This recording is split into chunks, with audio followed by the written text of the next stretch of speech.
Hi, I'm Dave Epstein. This is Growing Wisdom. And you know, I got an email from one of you that said, hey, can you do a video on how to get orchids to rebloom?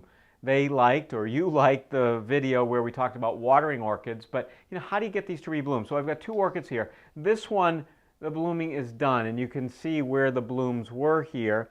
One of the things I like to recommend is wait until this entire bloom stalk has gone brown, and then you want to just cut it all the way at the base where it meets the plant. You can see at the top here it's already begun to turn brown. Eventually the energy will tend to go back into the plant, but I leave it until it's pretty much done. This orchid, it's a Phalaenopsis orchid. You can see it is about to rebloom. I do find that as orchids rebloom, they're not quite as spectacular as they were when I bought them in the store, but this is going to be pretty nice. How I get them to rebloom is by giving them basically three things. One, enough light. I like to put my orchids in a south-facing window all winter, and then I put them in an east or a northwest-facing window during the summers. Number two is the water. You don't want to overwater. You basically take the orchid and pour the water in the orchid, let it completely drain out, and you do that every 7 to 10 days. Really check the soil medium. Let it get dry.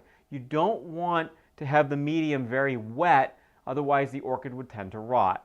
Another aspect that's important to get orchids to rebloom is to be sure that they're happy in terms of the temperature environment they're in. There's really three categories of temperature for orchids. So depending on the type of orchid you have, be sure that the temperature environment is correct. Check the label. You can always Google the type and say, what's the best temperature for this type of orchid? And the last piece to get the orchids to rebloom is use a good food. It doesn't matter what brand you use, but use an orchid food. I like to find an orchid food that has a high middle number, the phosphate, and that tends to promote bloom. What you don't want to have is a very high first number, nitrogen, a low middle number, phosphate, and a low last number, potash.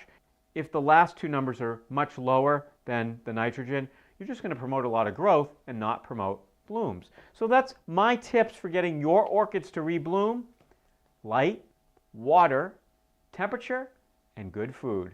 Come back every week. Check out our videos here at Growing Wisdom.